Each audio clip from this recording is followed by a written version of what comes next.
All right, we continue to answer your coronavirus questions as we continue to experience this pandemic together. And joining us now via FaceTime, we have Dr. Ronnie Whitfield, the hip hop doc, joining us as we head into this Memorial Day holiday weekend. We want to talk about things that you should keep in mind to continue to stay safe. But first, Dr. Whitfield, I want to start with that great news that we've been reporting this morning. For the first time since March, there have been no new COVID-19 related deaths reported, at least in East Baton Rouge Parish. What does that say about where we are in this overall fight against COVID-19? Well, it speaks to the testament that we are testing, that our citizens are adhering to the phase one rules and practicing social distancing. But I don't want us to get too excited, and I definitely think we should stay the course. We've got to continue social distancing. If you're sick, stay home. All the things we've been talking about here for the last 4 or 5 weeks, we've got to still adhere to those things and definitely adhere to the phase one rules and regulations so that we won't see a spike or increase in the number of cases that some of our epidemiologists. Absolutely, and we've got a rapid fire round of questions that we want to present to you and get the answers to help people really understand where we are in this fight against COVID-19. And the first question, is there a vaccine for COVID-19? No vaccine. No vaccine. So is hydroxychloroquine something that we've been hearing, or any other type of drug approved for treatment? There's no FDA approved medicines and or vaccines for COVID-19 at this time, no. When we talk about antibiotics for COVID-19, are there any type of antibiotics that people should be trying to experiment on, either on their own or from a doctor's standpoint, as it relates to the coronavirus?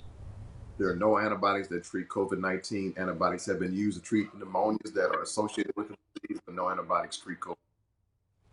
When we talk about COVID-19 and how it's transmitted, of course, we've talked about it being transmitted mostly through respiratory droplets, either from your nose or your mouth or anything like that. But when we talk about transmitting it through any type of blood transfusions, is that possible? There's no known evidence documented that it just passed through transfusion. I think what we know from right now is through droplets in the airborne. So that's the only way that you can get COVID-19. And it penetrates through the mucous membranes of the mouth, eyes, and nose. And then the last question that we have for you is hand sanitizer or hand washing. What is the best route? Is it the sanitizer route, or is it really just lathering up with that soap and water for that 20 seconds as we've heard from before? Soap and water is preferable. It's what we require most. If you don't have access to soap and water, then of course use hand sanitizer with at least 60% alcohol. But washing your hands is still our top method. And lots of folks will be experiencing a different type of Memorial Day holiday this weekend, maybe not having some larger parties like they have in the past. What's the most important information that that people should consider as we head into the weekend? I think you said it best. We're in Louisiana. We like to congregate and get together, celebrate, love on each other.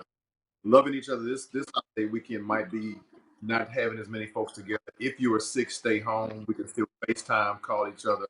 But again, guys, we've got to stay the course. We're doing pretty well. We at least a plateau in the number of cases, and we want to see that continue to go down. So if everyone would adhere to these rules, we'll hopefully be getting back to our new normal sooner than later. Dr. Ronnie Whitfield, thanks for joining us this morning. We always appreciate it.